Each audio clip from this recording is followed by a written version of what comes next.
আজ থেকে ২০ বছর আগে নিজের জন্মভূমি ছেড়ে কোনো একটা বিশেষ কারণে সুদূর আমেরিকায় পাড়ি জমিয়েছিলেন ইমতিয়াজ চৌধুরী। তার মধ্যে অনেক বা তার মন টানলেও বিভিন্ন ব্যস্ততায় ফেরা হয়ে ওঠেনি আর। তবে দেশের মাটিতে ছোট থেকে যাদের সাথে তার বেড়ে ওঠা তাদের তিনি বলেননি কখনো।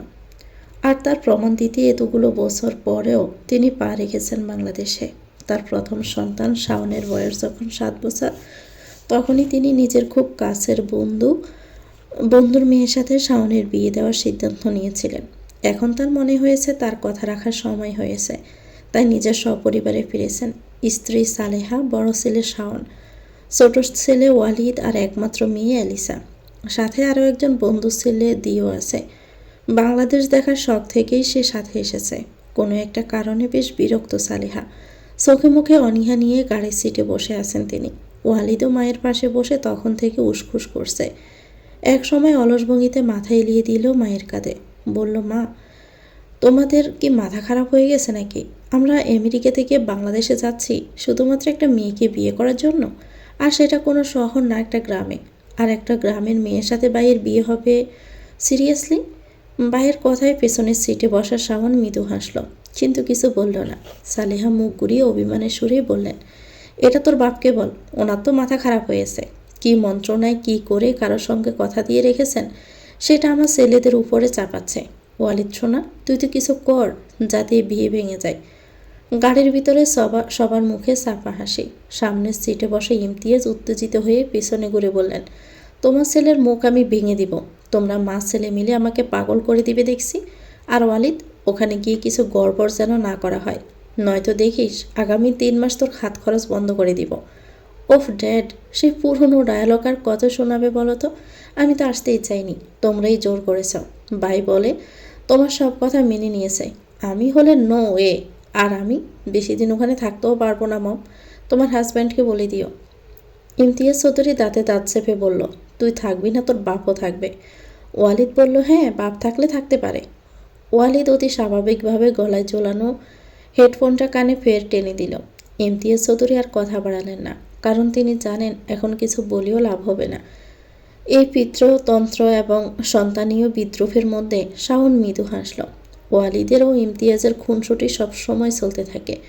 শাওন নীরবে একটা দীর্ঘশ্বাস ছাড়ল। শেষমেশ বিয়েটা কি তাকে করতেই হবে? ইমতিয়াজ চৌধুরী আসার খুশিতে তালুকদার বাড়িতেও সকাল থেকে চলছে তোড়জোড়। তালুকদার বাড়ির বড় কন্যার সাথে বিয়ে ঠিক হয়ে আছে শাওনের। নাম মৌ। বাড়ির সবার মধ্যে ব্যস্ততা থাকলেও মৌ বেশ আয়েশ করে ড্রয়িং রুমের বিশাল সোফায় বসে আছে, নিমগ্ন পায়ে নেল পলিশ লাগাতে। তার কিছুটা দূরত্বে রাখা ফুলদানি পরিষ্কার করতে থাকা মেয়েটাকে উদ্দেশ্য করে বলল, এমনভাবে সেজেগুজে বেড়াচ্ছিস যেন মনে হচ্ছে বিদেশ থেকে তোর বর আসতেছে। একটা ড্রাইভারের মেয়ের এত বিলাসিতা মানায় না। কথাটা কর্ণগোচর হতে মুখটা কিছুটা মলিন হলো আবার, তবে একবারও মুখ তুলল না। এমন কথা তীক্ষ্ণ তীর সে বহুবার পেয়েছে। এখন আর ব্যথা হয় না। নীরবে কাজ করতে থাকা আবার মুখে অদ্ভুত শান্তি। এই নীরবতাই যেন মৌয়ের রাগ আরও বাড়িয়ে দেয়। সে ক্ষিপ্ত স্বরে বলল, আজকাল তুই নিজেকে এ বাড়ির মালকিন ভাবতে শুরু করেছিস নাকি? আমার কথা তোর কানে যাচ্ছে না? আবার বাবা ছিলেন আলতাফ তালুকদারের সবচেয়ে বিশ্বাসী মানুষ। ড্রাইভার হলেও আলতাফ চৌধুরীর সঙ্গে তার সম্পর্কটা ছিল বন্ধুত্বের। তাই যখন তিনি মারা গেলেন আলতাফ আবার সব দায়িত্ব নিলেন। নিজের মেয়ের মতো করে বড় করেছেন। কিন্তু ঘরের অন্যরা আবাকে সহ্য করতে পারে না। তাদের চোখে আবা আজও কেবল ড্রাইভারের মেয়ে, একজন অনাহিত উপস্থিতি। বিশেষ করে মৌ, সে হিংসা করে আবার সৌন্দর্য এবং তার গুণগুলোকে। আভা একটা দীর্ঘশ্বাস ফেলল, তারপর নিচু স্বরে বলল, আসলে মৌ আপু, আজকে আমার কলেজে পরীক্ষা আছে, তাই সকালে একেবারে রেডি হয়েছি। তুমি ভুল ভাবছ। ঠিক তখনই পাশের দিক থেকে ভেসে এলো আমিনা বেগমের কণ্ঠ, আলতাফ তালুকদারের স্ত্রী। বললেন, 9টা বাজতে চললো আবা, এবার বেরিয়ে যামা, বাকি কাজ অমল আর করিম দেখে নেবে। মৌ, তুই বরং উপরে যা, আমি ডাকলে আসবি কেমন? ওনারা এসে পড়লেন বলে। আবার মাথা নিচু করে বলল, জি চাচি আম্মা। পরীক্ষা শেষ করে তাড়াহুড়ো করে কলেজ থেকে বের হলো আবা। বাড়িতে অনেক কাজ পড়ে আছে। গ্রামের কাঁচা রাস্তা ধরে হাঁটতে হাঁটতে মনে মনে ভাবছে, যদিও একদিন ওই বাড়িতে আর ফিরতে না হতো, কিন্তু শেষ পর্যন্ত ফিরতেই হয়, কারণ তার যাওয়ার আর কোথাও জায়গা নেই। জন্মের পর থেকে মা বাবাকে দেখেনি সে। মাঝে মাঝে বুকের ভেতরটা কেমন হাহাকার করে ওঠে। তার জীবনটা অতটা দুর্বিষহ না হলেও পারত। ভাবনার ভেতরেই ডুবেছিল আবা।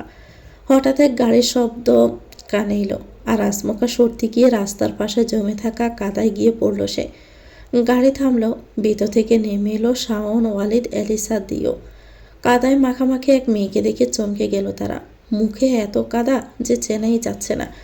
দৃশ্যটা দেখে হু হু করে হেসে উঠল ওয়ালিদ। এলিসা, দিও ঠোঁট টিপে হাসছে। হাসি নেই শুধু শাওনের মুখে। আবার আগে ফুঁসে উঠে বলল, ননসেন্স লোক কোথাকার! একে তো আমার এই অবস্থা করেছেন, তার উপর আবার হাসছেন, এই লজ্জা করে না? শাওন এগিয়ে এসে বিনীয় ভঙ্গিতে বলল, আই এম সরি মিস, আসলে দোষটা আমারই, আমি গাড়ি চালাচ্ছিলাম, বুঝতে পারিনি, প্লিজ সরি। ওয়ালিদ, বেয়াদ্দফি বন্ধ করে পানি নিয়ে আয়। ওয়ালিদ তৎক্ষণাৎ ভাইয়ের আদেশে গাড়ি থেকে একটা 5 লিটারের পানির বোতল এনে আবার দিকে এগিয়ে দিল। সে অনেক কষ্টে হাসি আটকিয়ে রেখেছে, সেটা তার মুখ দেখে বোঝা যাচ্ছে। ওয়ালিদ পানির বোতল থেকে ধীরে ধীরে পানি ঢালতে লাগলো আবার মাথার উপরে। কাদা ধুয়ে যেতে পরিষ্কার হয়ে উঠল মুখটা। ওয়ালিদের মুখের হাসি উবে গেছে। অগ্নিদীপ্ত চোখে তাকিয়ে আছে আবার, যেন চোখ দিয়ে গিলে ফেলবে তাকে। ওয়ালিদ শুকনো একটা ডুব গিলল। ওয়ালিদ আবারও উচ্চস্বরে হেসে উঠল। তার হাসির শব্দ যেন আবার কানে কাটা হয়ে বিঁধল। রাগে আবার সমগ্র শরীর জ্বলছে। ও লোকটা কতটা উদ্ভুত! ভুল করে ক্ষমা চাওয়ার বদলে আবার হাসছে। আবার তার কাদামাখা হাতটা ওয়ালিদের মুখে ঠেসে দিল। অন্য হাতে থাকা কাদা ছড়ে মারতেই তাকিয়ে পড়ল ওয়ালিদের জামাই। মুহূর্ত খানিকের জন্য বোকার মতো দাঁড়িয়ে রইল ওয়ালিদ। বুঝতেই পারল না আসলে তার সঙ্গে কি ঘটে গেছে। যখন সবটা বুঝলো তখনই চিৎকার করে উঠল, what do you do with it? How dare you! You! আবার তৃপ্তি হাসি হাসল। ব্যঙ্গ করে বলল, কেন এখন হাসতে ভালো লাগছে না? এবার হাসুন। ওয়ালিদ ক্ষিপ্ত কণ্ঠে বলল, তুমি আমার জ্যাকেটটা নষ্ট করে দিলে। You know how expensive is it? Are you crazy? Shaon পরিস্থিতি কিছুটা সামলানোর চেষ্টা করলো। ভাই শান্ত হয়ে যা, তোকে আমি একটা নতুন জ্যাকেট কিনে দেব। চল, আমাদের দেরি হচ্ছে। আর আপনি আপনার সঙ্গে যা কিছু ঘটেছে তার জন্য আমি দুঃখিত। এটা এখানে শেষ করি প্লিজ, সরি। আবার কোনো কথা না বলে চারপাশে চোখ ভোলালো। একটু দূরে তার ব্যাগটা পড়ে আছে। ব্যাগটা তুলে সেখান থেকে কিছু টাকা বের করলো। তারপর সেই টাকা রাগে পুষতে থাকা ওয়ালিদের হাতে জোর করে ধরিয়ে দিল। সবাই হতবাক হয়ে তাকিয়ে রইল। আবার ঠান্ডা গলায় বলল, এই নিন, এখানে 490 টাকা আছে, নতুন একটা জ্যাকেট কিনে নেবেন। এই জ্যাকেট নিয়ে এমন ভাব দেখানোর কিছুই নেই। সেদিন এক বান্ধবীর বয়ফ্রেন্ডের জন্য একটা কিনেছিলাম, দাম দিয়েছিলাম 450, আপনাকে একটু বেশিই দিলাম। আর আপনি ঠিকই বলেছেন, আমি পুরো পাগল। কথাটা বলে আবার তার ব্যাগ কাঁধে তুলে উল্টো পথে হাঁটা দিল। সে খুব ভালো করেই জানে এই অবস্থায় পুরোটা পথ পেরিয়ে বাড়ি ফেরা সম্ভব না। পাশে এক বান্ধবীর বাড়ি আছে, ঠিক করলো সেখানেই যাবে। ওয়ালিদ হাতে ধরা টাকার দিকে তাকিয়ে অবিশ্বাসী সুরে বিড়বিড় করল, হোয়াট, 450? রিয়েলি? শাওন, দিও আর এলিসা তখন হু হু করে হেসে উঠল। শাওন তো হাসতে হাসতে কুজো হয়ে যাচ্ছে রীতিমতো। ওয়ালিদ রাগে অগ্নিদীপ্ত চোখে সবার দিকে তাকালো, কিন্তু তাতে ওদের হাসির বেগ আরও বেড়ে গেছে। ওয়ালিদ বিরক্ত মুখে জ্যাকেটটা গায়ে ঝাড়তে ঝাড়তে বলল, তোদের সমস্যা কি? হাসছিস কেন? বাংলাদেশের টাকায় প্রায় 50,000 টাকার জ্যাকেট ছিল এটা। আর ওই মেয়েটা আমাকে 450 টাকা দিয়ে চলে গেছে, তাও এমন দেমাগের ভঙ্গিতে। গ্রামের মানুষদের থেকে আর কী বা আশা করা যায়? আর ভাই, তুমি এমনভাবে ওকে বাঁচানোর চেষ্টা করছিলে যেন তুমি একেই বিয়ে করতে এসেছো। ছি, কি গন্ধ, ওয়াক! শাওন গাড়ির দিকে এগোতে এগোতে বলল, তোর মাথা খারাপ হয়ে গেছে, তাড়াতাড়ি চল, আব্বু আম্মু টেনশন করবে। হাবিব তালুকদার পেশা একজন ডাক্তার ছিলেন। চিকিৎসার পাশাপাশি তিনি ওষুধ নিয়ে গবেষণাও করতেন। জীবনের বেশিরভাগ সময় তিনি ল্যাবরেটরির সাদা দেওয়ালের ভিতর কাটাতেন। তার প্রিয় 2 বন্ধু ইমতিয়াজ চৌধুরী ও আফতাব আহমেদ। 3 জনের বন্ধুত্ব ছিল নিঃস্বার্থ ও প্রাণবন্ত। আফতাবের আর্থিক অবস্থা তেমন ভালো ছিল না, কিন্তু বাকি 2 জন সবসময় তার পাশে দাঁড়াতেন। ইমতিয়াজ চৌধুরী যখন দেশে ছিলেন তখন হাবিবের একমাত্র সন্তান মান্তাহা মৌ। সেই সময়ই 2 পরিবারে ঠিক করে ফেলেছিল ভবিষ্যতে মৌয়ের বিয়ে হবে ইমতিয়াজের ছেলে শাওনের সঙ্গে।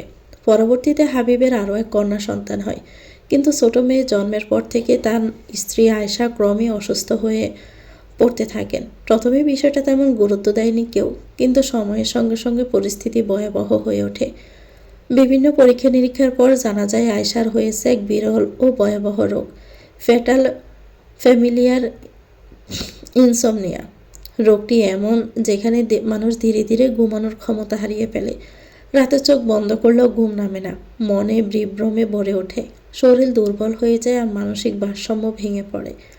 সবচেয়ে মারাত্মক বিষয় হলো এই রোগের কোনো চিকিৎসা তখনও আবিষ্কৃত হয়নি। এই রোগে আক্রান্ত কেউ সাধারণত 18 থেকে 20 মাসের বেশি বাঁচে না। আয়েশা ছিলেন হাবিবের জীবনের সবচেয়ে প্রিয় মানুষ। ভালোবেসে বিয়ে করেছিলেন তাকে। সেই প্রিয় মুখটিকে প্রতিদিন তিলে তিলে নিঃশেষ হতে দেখে হাবিব যেন পাগল হয়ে উঠলেন। দিনরাত এক করে ল্যাবে বসে থাকতেন তিনি। নানান পরীক্ষা, নানান গবেষণা, নিজের জ্ঞান, অভিজ্ঞতা, এমনকি ঘুম সব বিসর্জন দিয়েছিলেন একটিমাত্র লক্ষ্য, কিভাবে আয়েশাকে বাঁচানো যাবে। কিন্তু ভাগ্য তখনও নির্মম। সব চেষ্টা, সব ত্যাগ, সব প্রার্থনার পরেও আয়েশাকে বাঁচানো সম্ভব হলো না। কিন্তু সেদিনের পরেও হাবিব থেমে যায়নি। প্রিয় মানুষটিকে হারানোর যন্ত্রণাকে তিনি নিজের শক্তিতে রূপান্তর করেছিলেন। দিনরাত ল্যাবে পড়ে থেকেছেন। নিজে ক্লান্তির শরীর বলে ভুলে গেলেন শুধু একটি লক্ষ্য, এই রোগের প্রতিকার খুঁজে বের করা। অবশেষে দীর্ঘ সময়ের অক্লান্ত পরিশ্রমে তিনি একদিন একটি ফর্মুলা তৈরি করেন। এমন একটি ফর্মুলা যা সঠিকভাবে বাস্তবায়ন করা গেলে ফ্যাটাল ফ্যামিলিয়াল ইনসমনিয়া এর চিকিৎসা সম্ভব হতে পারত। কিন্তু যেখানে সৃষ্টির আলো জ্বলে সেখানে ধ্বংসের ছায়াও ঘনিয়ে আসে। হাবিবের সেই আবিষ্কারের খবর জানাজানি হতেই অজানা কিছু শক্তি নেপথ্য নড়ে চড়ে বসে। কেউ একজন বা একাধিক গোষ্ঠী যারা যে কোনো মূল্যে ফর্মুলাটা হাতে পেতে চায়। হাবিব বুঝতে পেরেছিলেন কিছু একটা ঘটতে যাচ্ছে, তবুও তিনি থামেননি। তিনি চেয়েছিলেন ফর্মুলাটা তিনি কিছুতে বাহিরে পাচার করতে দিবেন না। তারপর একদিন সকালে হঠাৎ খবর এলো হাবিব তালুকদার আর নেই। নিজের বাড়িতেই পাওয়া গেল তার নিথর দেহ। আর ঠিক পাশে অচেতন অবস্থায় পড়েছিল ছোট্ট মৌ। তার মাথাতে ছিল প্রচণ্ড আঘাতের চিহ্ন। টানা 3 মাস অজ্ঞান অবস্থায় থাকার পর অবশেষে মৌয়ের জ্ঞান ফিরে। কিন্তু সে হারিয়ে ফেলেছিল নিজের অতীত, নিজের স্মৃতি, নিজের পরিচয়। ডাক্তাররা কঠোরভাবে বলে দিলেন ওর উপর কোনো মানসিক চাপ দেওয়া যাবে না। আফতাব তখন সিদ্ধান্ত নিলেন মেয়েটাকে আর তার ভয়াবহ অতীতের কথা জানাবেন না। তিনি নিজেকে মৌয়ের বাবা হিসাবে পরিচয় দিলেন আর নিজের স্ত্রীকে মৌয়ের মা। সেই থেকে মৌ তাদের ঘরে বড় হয়েছে নিজের মেয়ের মতো। আজও আফতাব সত্যিটা বলতে পারেননি আর বলতে চানও না। কথাগুলো বলতে বলতে আফতাবের গলা ধরে এলো, ভিজে গেল চোখ। ড্রয়িং রুমে বসেছিলেন ইমতিয়াজ, সালেহা সহ আরও কয়েকজন। ঘর জুড়ে নেমে এলো গভীর নীরবতা। হাবিবের এমন পরিণতি শুনে ইমতিয়াজ স্থবির হয়ে গেলেন। কাঁপা কণ্ঠে বললেন, আর হাবিবের ছোট মেয়েটা, তার কি খবর? কোথায় এখন সে? আফতাব কিছুক্ষণ নীরব রইলেন। চোখ বেয়ে গড়িয়ে পড়ল নোনা জল। তারপর ভাঙা স্বরে বললেন, সেদিন হাবিবের সঙ্গে ছোট্ট শিশুটিকে ওরা ছাড়েনি। বাচ্চাটা আর বেঁচে নেই। বাড়ি ফিরতে বেশ দেরি হয়ে গেল আবার। তাড়াহুড়ো করে গেট খুলে ভিতরে ঢুকতেই তার চোখ পড়ল অরণ্যকে। মুহূর্তে ভয়ে চুপসে গেল আবার। অরণ্য তালুকদারের ছোট ভাইয়ের ছেলে। বয়সে আবার চেয়ে কয়েক বছর বড়। ছেলেটার চোখ সবসময় এক ধরনের তীক্ষ্ণ দৃষ্টি থাকে আবার উপরে। আবারও বুঝে গেছে অরণ্য তাকে পছন্দ করে, কিন্তু সে পছন্দের ভিতরে এক অস্বস্তিকর আগ্রাসন আছে, যেটা আবার ভীষণ ভয় করে। বাড়ির উঠোনে গাড়ি তুলছিল অরণ্য। আবাকে দেখে এগিয়ে এলো ধীরে ধীরে। আবার বুকের ভিতর কাঁপুনি শুরু হলো। অজান্তেই শরীর সংকুচিত হয়ে এলো। যতই চেষ্টা করে ছেলেটাকে এড়িয়ে যেতে, ততই অরণ্যর সঙ্গে হঠাৎই দেখা হয়ে যায়। অরণ্য কাছে এসে কড়া স্বরে বলল, এত দেরি করে কোথা থেকে ফেরা হচ্ছে মহারানী? তোর কলেজ তো শেষ হয়েছে একটাই, বাড়ি ফিরতে 8 ঘন্টার বেশি লাগে। এতক্ষণ কোথায় ছিলি তুই? শেষের কথাগুলো স্পষ্ট ধমক। আবার নিজেকে সামলে শান্ত গলায় উত্তর দিল, দেখো অরণ্য ভাই, আমি যেখানে যাই বা যেখান থেকেই ফিরি, সেই কৈফিয়ত তোমাকে কেন দিতে হবে? আঙ্কেল জানতে চাইলে আমি ওনাকে নিজেই বলবো। অরণ্য চোখ শক্ত হয়ে উঠল। চোখ দুটোর আগে জল করে উঠল। এক ঝটকায় সে আবার হাতটা পেছনে মুচড়ে ধরে টেনে নিল নিজের দিকে। আবার যন্ত্রণায় কুঁকড়ে উঠল। দাঁতে দাঁত চেপে অরণ্য বলল, খুব পাকনা গজিয়েছে তাই না তোর? তো সেই পাকনা ছাড়তে আমার 2 মিনিটও লাগবে না। কলেজে গিয়ে নাগর চটিয়েছিস? বল, কোন নাগরের সঙ্গে দেখা করতে গেছিলি? না হলে চাচ্চুকে বলে দিব সব কিছু। তখন দেখবি চাচ্চু এ বাড়িতে কার কথা শোনে। হে অরণ্য! অরণ্যর হাত থেমে গেল। শাওনের কণ্ঠ কানে আসতে অরণ্য তড়িগড়ি করে আবাকে ছেড়ে দিল। আবা হঠাৎ মুক্তি পেয়ে সামান্য পিছনে সরে যায়। নিঃশ্বাসটা যেন এতক্ষণ বুকের গভীরে আটকে ছিল তার। সামনে দরজা ফেরিয়ে হাসি মুখে এগিয়ে আসলো শাওন। আবাকে চোখে পড়তে এক মুহূর্তের জন্য থমকে গেল সে। মেয়েটাকে কোথায় যেন দেখেছে। চোখের সামনে ভেসে উঠল কাদা মাখা মুখে তীব্র রাগে কাঁপতে থাকা সেই মেয়ে। হ্যাঁ, সে মেয়েটাই তো। শাওনের ঠোঁটে একরাশ বিস্ময় ও আনন্দ একসাথে ফুটে উঠল। সে এগিয়ে এলো আরও কাছে। অরণ্য ঠোঁটের কোণে কৃত্রিম হাসি টেনে বলল, আরে শাওন, এসো এসো, কোনো দরকার? শাওন হাত তুলে সামনের দিকে এক বাড়ির দিকে ইশারা করলো। হ্যাঁ, ওই গাড়িটার চাবি দরকার ছিল। আঙ্কেল বললেন তোমার কাছেই আছে। অরণ্য মাথা নেড়ে সংযত স্বরে বলল, অপেক্ষা করো, আমি নিয়ে আসছি। অরণ্য ভিতরে চলে যেতে শাওনের দৃষ্টি ঘুরে গেল আবার দিকে। সেনা মুখ কিন্তু এখন অন্যরকম লাগছে। শাওন মৃদু হাসল। আপনি এখানে? What a coincidence. এটা কি আপনার বাড়ি? আবার সামান্য দ্বিধা নিয়ে জবাব দিল, না, আমার বাড়ি না, তবে আমি এখানেই থাকি। ও ঠিক আছে, কিছু না মনে করলে আপনার নামটা জানতে পারি? এই বাড়িতেই যখন থাকেন। আভা। What is sweet name. আমি শাওন। আপনি কি কাঁদছিলেন আভা? আভা ছোট্ট ঠোঁটে এক হাসি টেনে মাথা নাড়ল। না তো, তেমন কিছুই নয়। আমি যাই তাহলে? হ্যাঁ, শিওর। শাওন পথ ছেড়ে সরে দাঁড়ালো। আভা ফাঁস কাটিয়ে এগিয়ে যেতে না যেতে বাড়ি থেকে হইচই শব্দ এলো। ওয়ালিদার দিও একে অপরকে ধাক্কা দিতে দিতে হাসতে হাসতে বেরিয়ে এলো। একটু হোঁচট খেলো ওয়ালিদ, প্রায় আবার গায়ের উপরে পড়ে যাচ্ছিল। শেষ মুহূর্তে নিজেকে সামলে নিল সে। মুখ তুলে তাকাতেই যেন শরীরের শখ খেয়ে যায়। বিস্ফোরিত হয়ে চিৎকার করে উঠল, ইউ 450! ওয়ালিদের কণ্ঠে বিস্ময়ের সাথে একরাশ উপহাস মিশে।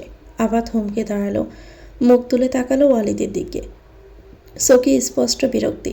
মন চাইছে লোকটাকে অনেক কিছু শুনিয়ে দিতে, কিন্তু নিজেকে সামলে নিল। যতই হোক এরা এবারের অতিথি। অতিথিদের সঙ্গে তর্ক মানে নতুন বিপদ।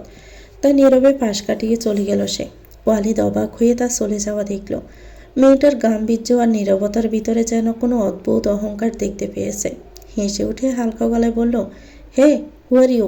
এই মেয়েটা কে ভাই? ঠিক তখনই অরণ্য ভিতর থেকে বেরিয়ে এলো, হাতে চাবি। ঠোঁটের কোণে বিদ্যুৎ মিশ্রিত হাসি টেনে বলল, তেমন কেউ না, আমাদের পুরনো ড্রাইভারের মেয়ে। কেন, কোনো সমস্যা হয়েছে নাকি? শাওন পাশে দাঁড়িয়ে নীরব দৃষ্টিতে সবটা দেখছিল। অরণ্যর কথা শুনে হাত বাড়িয়ে চাবিটা নিল। তারপর দৃঢ়কণ্ঠে বলল, না, তেমন কিছু না। ওয়ালিদ, দিও চল, একটু ঘুরে আসি। আবার বাড়ির ভিতরে ঢুকতে ড্রয়িং রুমের দোরগোড়ায় থমকে দাঁড়ালো। ঠিক সামনে আমিনা বেগম, মুখে কঠিন অভিব্যক্তি। তীক্ষ্ণ স্বরে তিনি বললেন, এতক্ষণে শেষ হলো তোর কলেজ? কোন রাজকার্য করছিলি শুনি? খুব ভালো করে জানিস আজ বাড়িতে মেহমান আসবে। তারা তো অনেক আগেই এসে গেছে। সব রান্নাবান্না আমি একা একাই করেছি। এখন থালা বাসনগুলো আমাকে দিতে হবে, বিকেলের নাস্তাও দিতে হবে। এগুলো আমি একা কখন করব বলতো? আবার চোখ মাটিতে নেমে এলো। সকালে না খেয়ে বের হয়েছিল সে, এখন পেটের ভিতর খিদে আগুন জ্বলছে। কিন্তু অভিজ্ঞতায় জানে এই অবস্থায় কিছু বলা মানেই নতুন জ্বর ডেকে আনা। ঠিক তখনই রান্নাঘর থেকে উকি দিয়ে আমিনা বললেন, আপা, তুমি কখন একা সব করলে বলো তো? সব রান্না তো আমিই করলাম, খালি মাছের ঝোলটাই একটু নেড়েছিল মনে হয়। মেয়েটা সকালে না খেয়ে বেরিয়েছে, এখনও নিশ্চয়ই মুখে কিছু দেয়নি। আগে ওকে দুমুঠো খেতে দাও, বিকেলের নাস্তা নিয়ে ভাবনা তোমার করতে হবে না। আবার আমি মিলে করে ফেলবো সব। আমিনার কথা শুনে আমিনা বেগমের মুখটা আরও গম্ভীর হলো। ছোট জায়ের এমন সোজা সাপটা বলা তার মোটেও ভালো লাগলো না। ঠোঁট বেঁকিয়ে বলল, এমনভাবে তুই বলছিস যেন আমি ওকে না খাইয়ে রাখি? জন্মের পর থেকে তো আমিই খাইয়ে এসেছি, এখন এমন করে বলছিস যেন আমি ওর শত্রু। মাথাটা ধরেছে আমার। অতিথিদের আপ্যায়নে যেন ত্রুটি না হয় তাই বললাম। তুই কি চাস আমার মেয়ের বিয়েটা ভেঙে যাক ছোট? আবার দীর্ঘশ্বাস ফেলল। মৃদুস্বরে বলল, আমি এখনই সব থালা বাসন ধুয়ে দিচ্ছি চাচি আম্মা, আপনি চিন্তিত হবেন না। বিকেলের নাস্তা নিয়েও ভাববেন না। আমি বরং আপনাকে আদা দিয়ে এক কাপ চা বানিয়ে দিই, দেখবেন মাথাটা একটু হালকা লাগবে। আমিনার চোখে এক মুহূর্তের জন্য কোমলতা ফুটে উঠল। কণ্ঠটা নরম করে বললেন, একমাত্র তুই চাচি আমাকে বুঝিস মা, নয়তো বাড়ির বাকি সবার কাছে আমি যেন শত্রু হয়ে গেছি। আর শোন, বাড়িতে শাওনের সাথেও ছোট ভাই আর ভাইয়ের এক বিদেশি বন্ধু এসেছে। তুই ওদের থেকে একটু দূরে দূরে থাকবে, বুঝলি? জোয়ান ছেলে, তার উপরে বিদেশে বড় হয়েছে, না জানি কোনো দুর্ঘটনা ঘটে যায়। শেষ কথাটা বলেই তিনি ক্লান্ত ভঙ্গিতে সোফায় বসে পড়লেন। আবার নিঃশব্দে মাথা নাড়ল। এক ঝলক দৃষ্টিতে আমিনা বেগমকে দেখে রান্নাঘরের দিকে পা বাড়ালো। ওয়ালিদার দিও ঘরে ঢুকতে ইমতিয়াজ বিরক্ত মুখে তাকালেন। বললেন, শাওন কোথায়? তুই কেন আবার সাথে এই বাদরটাকেও টেনে এনেছিস? সালেহা কঠিন মুখে বিছানায় চুপচাপ বসে আছেন। ওয়ালিদ ভাবলেশহীন ভঙ্গিতে গিয়ে তার কোলে মাথা রেখে শুয়ে পড়ল। চোখে মুখে দুষ্টমি হাসে, সাথে সাথে দিওকে টান মেরে নিজের পাশে শুইয়ে দিল। দিওর মুখে দুষ্ট হাসি। সালেহা হেসে ফেললেন অজান্তেই। দুজনের মাথায় একসাথে আলতো করে হাত রাখলেন তিনি। ওয়ালিদ বলল, উফ, জাস্ট শাট আপ ড্যাড। ও তোমার বেস্ট ফ্রেন্ডের ছেলে হতে পারে, তবে আমার কলিজার বন্ধু। আমরা বেস্ট ফ্রেন্ড। ও আর আমি একে অপরকে ছাড়া চলিই না। ও যেখানে আমি সেখানে, আমি যেখানে ও সেখানে।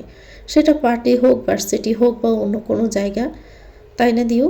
দিও খিলখিলিয়ে হেসে মাথা নাড়ল। একদম তাই। ইমতিয়াজ দাঁতে দাঁত চেপে তাকালেন দুজনের দিকে। তার বিদেশি খুব কাছের বন্ধুর ছেলে দিও।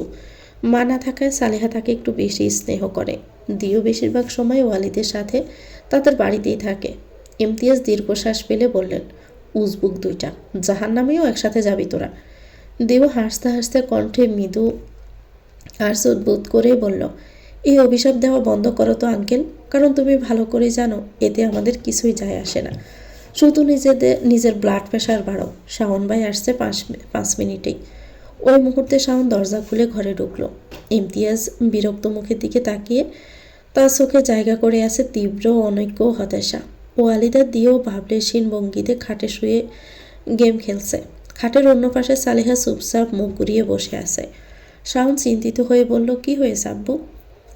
সালেহা তড়িৎ কণ্ঠে বলল, তোর বাপের মাথা খারাপ হয়েছে। ইমতিয়াজ ধমকে উঠে বলল, তুমি চুপ করো। বিয়ের পর থেকেই তো তুমি আমাকে পাগল মনে করে আসতেছ। শোনো, শাওন আমার বন্ধুর ব্যাপারে সব কথা তো তুই শুনেছিস। কোথায় ভেবেছিলাম এত বছর পর বন্ধুদের সঙ্গে দেখা হবে, 2 বন্ধু সহ পুরো পরিবার মিলিয়ে কত হাসি খুশি আনন্দ করব। তোমার বিয়েটাও আমরা বড় করে করব, কিন্তু কিছুই আর সম্ভব না। আমার এখানে আর মন টিকতেছে না। আমি যত তাড়াতাড়ি সম্ভব বিয়েটা শেষ করে মেয়েটাকে নিয়ে আমেরিকায় চলে যেতে চাই। আমি ঠিক করেছি কালই তোমাদের এঙ্গেজমেন্টটা সেরে ফেলব। এটা জানানোর জন্যই তোমাকে ডেকেছিলাম। শাওন কিছুটা চুপ হয়ে গেল, মুখে অদৃশ্য হাজারো প্রশ্নের ছায়া। ওয়ালিদ ফোনের স্ক্রিনে চোখ রেখে অনড় হাসি দিল। কি যেন জিজ্ঞেস করতে চাইছে, কাবু করতে চাইছে পরিস্থিতিকে। হালকা কণ্ঠে বলল, মারবে ঠিক আছে, এত তাড়াতাড়ি মারার কি দরকার? ইমতিয়াজ দাঁতে দাঁত চেপে বললেন, তোকে মারবো? নালায়েক, অসভ্য কোথাকার। আমি কিন্তু তোমারই রক্তের নামে ব্লাড ক্যান্সার তুই। আমি বরং আফতাবকে জানিয়ে আসি। তিনি গজগজ করতে করতে বেরিয়ে গেলেন। ওয়ালিদা দিয়েও হু হু করে হাসছে। শাওন কেমন ভাবনায় ডুবে গেছে। চোখ রাঙানি দিল দুজনকে, কিন্তু তেমন কোনো ফল হলো না। শাওন দীর্ঘশ্বাস পেলে টান ফায়ে বেরিয়ে গেল। রাত প্রায় 11টা। দিউ আর ওয়ালিদ চুপি চুপি চাঁদে উঠে এলো। মৃদু বাতাসে চাঁদের হালকা আলো চাঁদের মেঝেতে পড়ে চারপাশটা হালকা জকমক করছে। চাঁদের একপাশে গাছ লাগানো, বেশ বড় হয়েছে সেগুলো। অরণ্যকে বলে মদের ব্যবস্থা করে নিয়েছিল তারা। বাড়ির লোক, বিশেষ করে ইমতিয়াজ যদি এসব জানতে পারে, তাহলে ঝামেলা তার আড়ালে লুকিয়ে রেখেছিল। ছাদটা বেশ প্রশস্ত। ওয়ালিদা দিও ছাদের মেঝেতে পা টাঙিয়ে বসে পড়ল। গ্লাসে ঢেলে খাওয়া শুরু করলো। একটা দীর্ঘ চুমুকের পর দিও হঠাৎই বলল, ভাই তুই কিছু শুনলি? ওয়ালিদ আরেক চুমুক পেলে জবাব দিল, কি? কারো কান্নার আওয়াজ। তোর আবার কবে থেকে নেশা হতে শুরু করছে? তাও এরকম কম দামের জিনিসে? ফালতু জিনিস ধরিয়ে দিয়েছে বেটা। নেহাতি উপায় নিয়ে দেখে খাচ্ছি, না হলে আমি আর এই জিনিস আরে ভাই আমি। দিও বলতেই হঠাৎ আবারও সেই কান্নার আওয়াজ কানে এলো। ওয়ালিদও স্পষ্ট শুনতে পেয়েছে। উঠে দাঁড়ালো।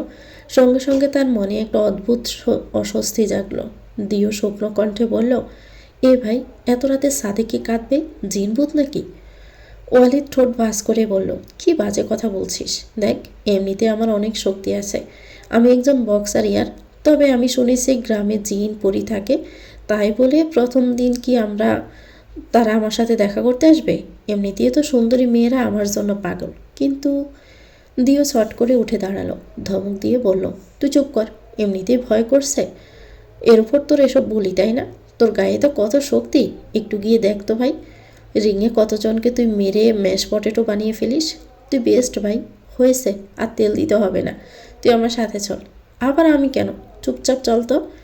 ওয়ালিদের ভিতরে অচেনা এক উত্তেজনা কাজ করছে। কেন যেন ভয়ও লাগছে তার। দুজন মিলে চাঁদের এপার থেকে ধীরে ধীরে ওই আঙ্গিনার দিকে অন্ধকারে এগোতে লাগলো।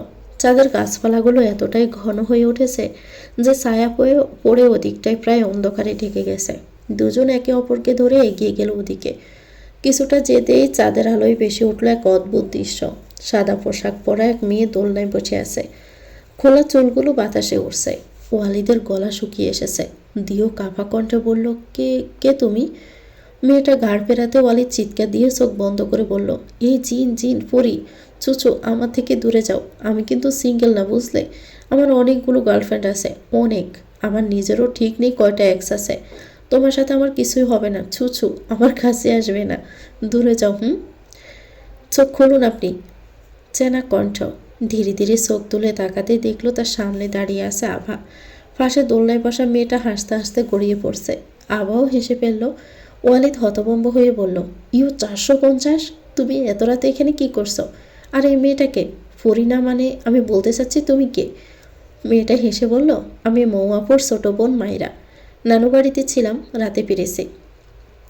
আভা গম্ভীর গলায় বলল, সবচেয়ে বড় কথা, আমার নাম 450 না, আভা, বুঝছেন? আর আপনারা এত রাতে এখানে কি করছেন? গা থেকে এমন গন্ধ আসতেছে কেন? নর্দমায় গড়াগড়ি খেয়ে এসেছেন নাকি? এই আপনারা কি? ওয়ালিদ তাড়াতাড়ি সোজা হয়ে বলল, আমরা আমরা তো এখানে ওয়ার্কআউট করতে এসেছিলাম, তাই না দিও? পেছন থেকে দেখলো দিও নেই। মায়েরা হেসে বলল, উনি অনেক আগেই চলে গেছেন, চল আপু আমরা যাই। আবার মায়েরা চলে যেতে লাগলো। হঠাৎ ওয়ালিদ বলল, এই 400 মানে আবা, 1 মিনিট দাঁড়াও, কথা আছে। আবা ইশারা করতে মায়েরা চলে গেল। আবা এগিয়ে এসে জিজ্ঞেস করলো, কি কথা? ওই আমি বলছিলাম, দেখো আজ রাতে তুমি এখানে যা দেখলে কাউকে বলো না, বুঝছো? তার পরিবর্তে আমি তোমাকে ক্ষমা করে দিব। আবা কপাল কুঁচকে বলল, আমি কি ভুল করেছি? তুমি আমার জ্যাকেটে কাদা মেরেছিলে, ভুলে গেছো? তার জন্য তো ক্ষতিপূরণ দিয়েছি, বরং আপনাদের ভুলে আমার গায়ে কাদা লেগেছিল। আপনি কি দিয়েছেন ক্ষতিপূরণ? তুমি জানো ওই জ্যাকেটটার দাম কত ছিল? বাংলাদেশি টাকায় অলমোস্ট 50,000 টাকা সামথিং, বরং তারও বেশি। তোমার 490 টাকায় একটা বোতামও হবে না। আবার ঠান্ডা গলায় বলল, টাকা কি গাছে ধরা নাকি? 490 টাকা রোজগার করতে পরিশ্রম হয়, আর আপনি ওই জ্যাকেটের জন্য 50,000 টাকা দেন? তাহলে আমি বলবো, দোকানদার তো আপনাকে বোকা পেয়ে ঠকিয়েছে, বুঝলেন? কারণ ওই জ্যাকেট 450-এই পাওয়া যায়। এই বলে আবার হেঁটে চলে গেল। ওয়ালিদ হা করে তাকিয়ে রইল। তারপর বিড়বিড় করে বলল, ঠকিয়েছে? আবার দ্রুত পা ফেলছিল। ছাদের দিকটা অন্ধকার, তাই খেয়াল করেনি সিঁড়ি বেয়ে কেউ ঠিক তার দিকেই উঠছে। আসমকা মুখোমুখি হতে ভারসাম্য হারিয়ে প্রায় পড়েই যাচ্ছিল সে। ঠিক তখনই শক্তপোক্ত দুটো হাত তাকে ধরে ফেলল শাওন। আভাকে সোজা করে দাঁড় করিয়ে দিয়ে বলল, আভা, আপনি এখানে কি করছেন? আভা নিজেকে সামনে নিয়ে বলল, আমার কথা ছাড়ুন, আপনি এত রাতে এখানে কেন? শাওন মাথা নেড়ে হেসে বলল, আর বলো না, এক ভাইকে নিয়ে মহা বিপদে আছে। একটু আগে দিয়েও দৌড়ে এসে বলল ওরা নাকি সাথে পরিবার জিন দেখেছে। ভয় পেয়ে নিচে নেমে থরথর করে কাঁপছে। ওয়ালিদও নিচে ফিরছে না, তাই আমি এলাম। আবার হঠাৎই মনে ভেসে উঠল ওয়ালিদের আতঙ্কিত মুখ, চিৎকার, তার বলা কথাগুলো। ভাবতে সেও হেসে উঠল। শাওন অবাক হয়ে তার দিকে তাকিয়ে রইল। চাঁদের আলোয় আবার মুখে এক অন্যরকম উজ্জ্বলতা। হাসিটাই এনে দিয়েছে অন্যরকম দীপ্তি। হাসলে মানুষকে এত সুন্দর লাগে, কিন্তু আবার একটু বেশি অন্যরকম লাগছে। কিছুক্ষণ পর নিজের দিকে শাওনের দৃষ্টি টের পেয়ে আবার হাসিটা থামানোর চেষ্টা করলো। তারপর ধীরে ধীরে বলল, সরি, আপনার ভাই উপরে আছে, আপনি যান, আমি আসি। এই বলে কোনো একরকম দৌড়েই নিচে নেমে গেল সে। শাওন কিছুক্ষণ সেই দিকেই তাকিয়ে থাকলো। আভা অবাক হয়ে দেখলো সে কোনো বিশাল এক দুর্গের সামনে দাঁড়িয়ে আছে। দুর্গের চারপাশে নানান রঙের ফুলে ভরা বাগান, লাল, নীল, বেগুনি, হলুদ আরও অচেনা রঙের ফুলে ভরে আছে চারদিক। বাতাসে মিষ্টি গন্ধ ছড়িয়ে আছে, চারদিকে কুয়াশা। হঠাৎ কেউ একজন তাকে নাম ধরে রাখছে। আবার ডাকের উৎস খুঁজতে খুঁজতে দুর্গের ভিতরে প্রবেশ করলো। কিন্তু মুহূর্তের মধ্যেই দৃশ্যপট পাল্টে গেছে। বিশাল দুর্গটা কোথায় যেন মিলিয়ে গেছে। এখন কেবল চারদিকে অজস্র বড় বড় গাছ আর ফুলে ভরা। চারদিকে এক অদ্ভুত নিস্তব্ধতা। আবার মুগ্ধ দৃষ্টিতে চারদিকে দেখছিল, কিন্তু হঠাৎই তার মনে হলো এত ফুলের মধ্যেও একটা শিউলি ফুল নেই কেন? সে খুঁজে খুঁজে ক্লান্ত হয়ে পড়ল। অবশেষে হাঁপিয়ে গিয়ে এক গাছের নিচে বসে পড়ল। চোখের পাতা ভারী হয়ে আসছে, ঠিক তখনই তার মাথার উপর থেকে কিছু একটা ঝরে পড়ল। আবার চমকে তাকিয়ে দেখলো তার কোল ভরে গেছে সাদা রঙের ছোট ছোট শিউলি ফুলে। কেউ যেন উপর থেকে একটানা ফুল ঢেলে যাচ্ছে। মানুষটার মুখ দেখা যাচ্ছে না। আবার মাথা উঁচু করে দেখার চেষ্টা করলো কে সে, কিন্তু জোরে পড়া ফুলের ফাঁক দিয়ে মুখটা দেখা গেল না। ঠিক তখনই দূর থেকে আরেকজনকে দেখা গেল, একজন পুরুষ, হাতে দাঁড়ালো কুড়াল। সে ধীরে ধীরে ফুল ছিটানো লোকটার দিকে এগিয়ে আসছে। আতঙ্কে আবার বুক কেঁপে উঠল। সে চিৎকার করে উঠল, কি আপনি? সরুন ওখান থেকে, সরুন, এক্ষুনি সরুন। আপু, আমি মায়রা, তুমি কি স্বপ্ন দেখছ? পরিচিত কণ্ঠে ঘুম ভাঙতে আবার তড়িঘড়ি করে উঠে বসল। কপালে বিন্দু বিন্দু ঘাম জমেছে। বুকের ভিতরটা এখনো দুকপুক করছে ভয়ে। বাড়িতে ইমতিয়াজরা আশায় গড় সংকট দেখা দিয়েছে। মায়রার গড়টা ওয়ালিদার দিওর জন্য ছেড়ে দিতে হয়েছে। সেজন্য মায়রা আজ রাতে আবার সঙ্গেই ঘুমিয়েছে। আবার ঘুমের ঘরে কয়েকবার চিৎকার শুনি সে ভয় পেয়ে তাকে নাড়া দিয়েছিল। মায়রা এক গ্লাস পানি বাড়িয়ে দিয়ে বলল, তুমি ঠিক আছো? কোনো দুঃস্বপ্ন দেখেছিলে মনে হয়? আবার সম্মতিসূচক মাথা নাড়ল। এক নিঃশ্বাসে পুরো গ্লাসের পানি শেষ করলো।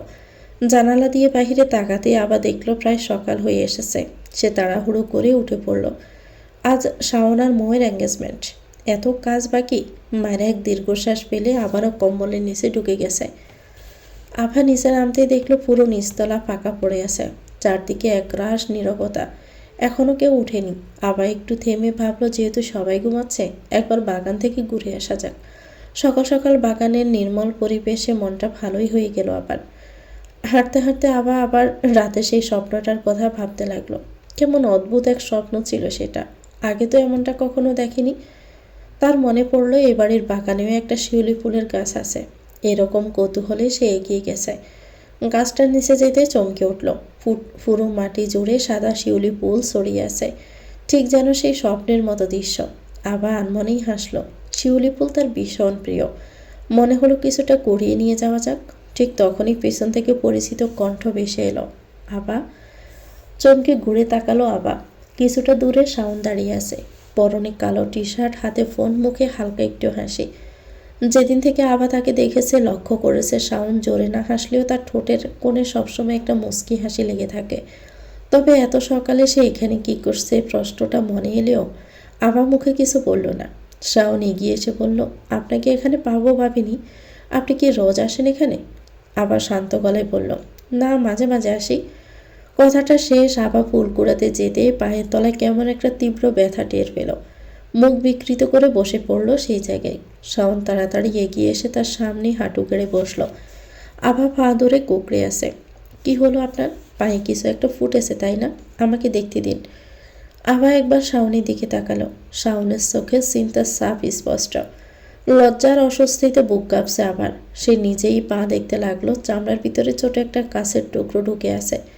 শাওন আবার অস্বস্তি বুঝতে পেরেই বলল, আপনি খালি পায়ে বাগানে কেন হাঁটছেন? কাজটা বের করতে হবে, না হলে ইনফেকশন হতে পারে। আবার ভয় পেয়ে বলল, না, অনেক ব্যথা লাগবে। শাওনের আচমকাই হাসি পেল, তবে কণ্ঠ শান্ত করে বলল, না বের করলে হাঁটবেন কি করে? আমাকে দেখতে দিন, আমি সাবধানে বের করে দিই, টেরও পাবেন না। আবার তাড়াতাড়ি করে মাথা নাড়ল। না, আপনাকে কিছুই করতে হবে না, আমি নিজেই করব। শাওন হেসে ফেলল এবার।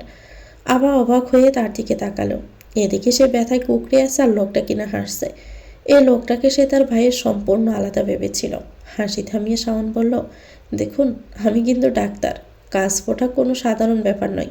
যদি ইনফেকশন হয় পরে পা কেটে ফেলতে হতে পারে। আবার আগে চোখ বড় বড় করে তাকালো। কি বাজে কথা বলছেন আপনি? আহ!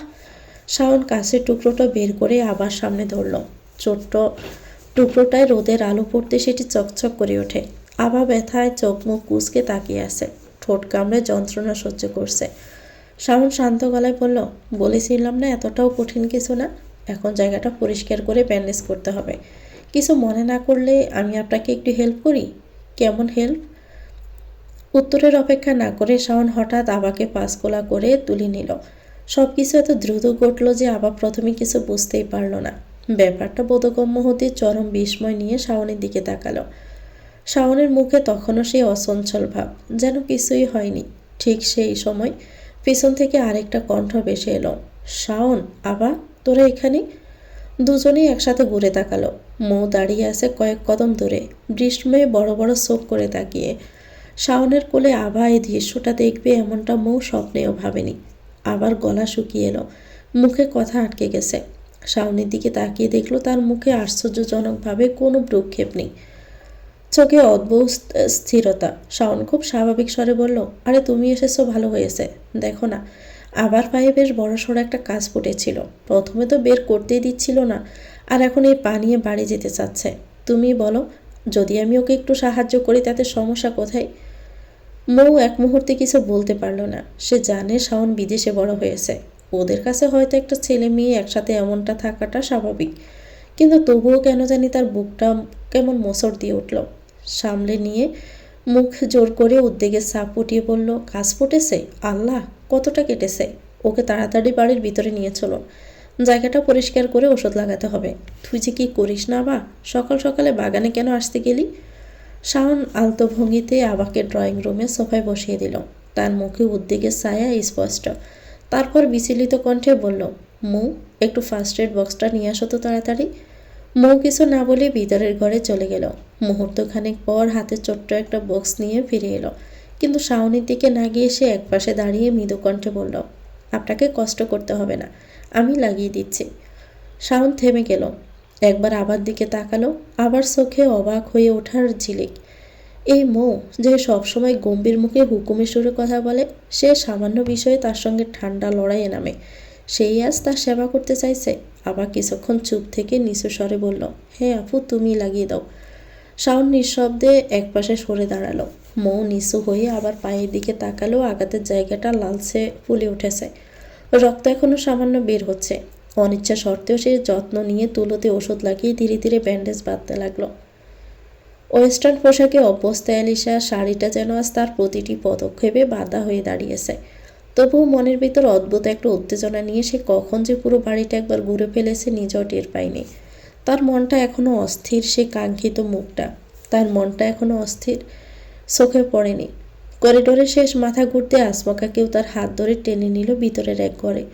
সব কিছু এত দ্রুত ঘটে গেছে, সে বুঝে ওঠার আগে দরজা ভিতর থেকে বন্ধ হয়ে গেল। অ্যালিসা বিস্ময়ে তাকিয়ে দেখল দিও। দরজা বন্ধ করতে সে এগিয়ে এলো, তার দিকে হাত বাড়িয়ে এক টানে অ্যালিসাকে টেনে নিল নিজের বুকে। মুহূর্তের মধ্যে সে দিওর প্রশস্ত বুকে বন্দি। দিও অ্যালিসাকে বুকে চেপে ধরে আকুল কণ্ঠে বলল, আসার পর থেকে তো তোমার দেখাই নেই, ভাবছিলাম তুমি হয়তো ভুলেই গেছো, তোমার একজন বয়ফ্রেন্ডও আছে।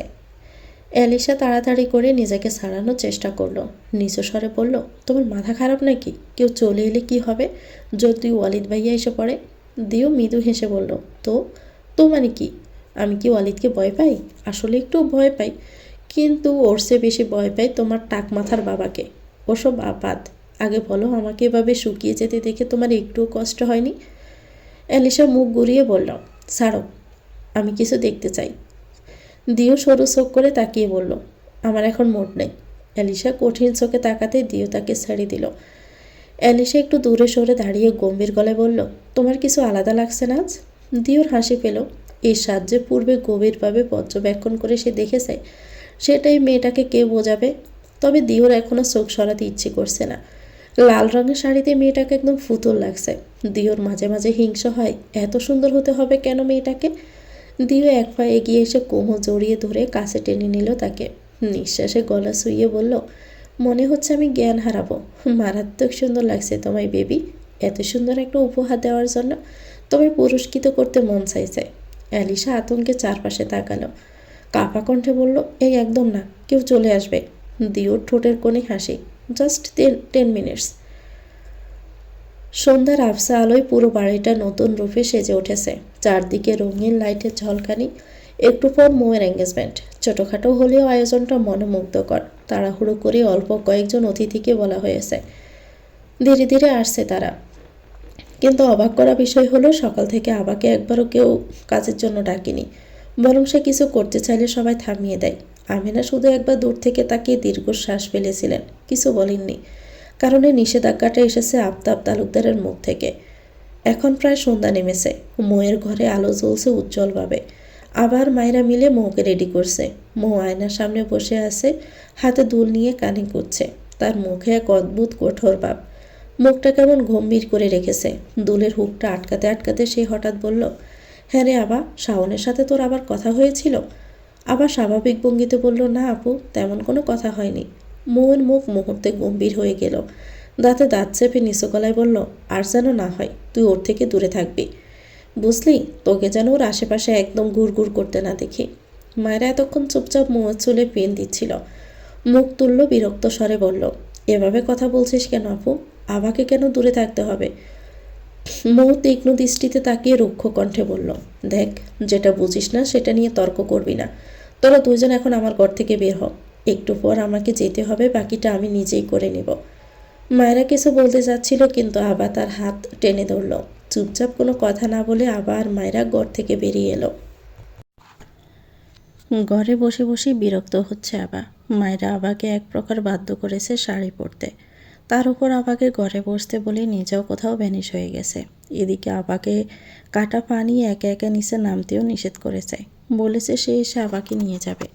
কিন্তু বেশ অনেকটা সময় গড়িয়ে যাওয়ায় আবার নিজেই নিচে নামার জন্য ঘর থেকে বেরিয়ে পড়ল। করিডোর দিয়ে সাবধানী পদক্ষেপে হাঁটছে আবা। এক পায়ের অবস্থা এমনিতেই খারাপ, তার উপর শাড়িটা তাকে আরও নাজেহাল করছে। আকস্মিক কর্ণের খুবই নিকটে একটা বিকট হাসির শব্দে ভয় পেয়ে ছিটকে গেল সে। এক পায়ে বর না থাকায় প্রায় পড়তেই নিছিল। অমনি দুটি শক্তপোক্ত হাত তাকে সামলে নিল। বিতু নেত্র যুগল তুলে হাতের মালিকের দিকে তাকাতেই মুহূর্তে মুখটা বিবর্ণ রূপ ধারণ করলো আবার। আশ্চর্য হয়ে বলল, আপনি এমন বাদরের মতো চিৎকার দিচ্ছেন কেন?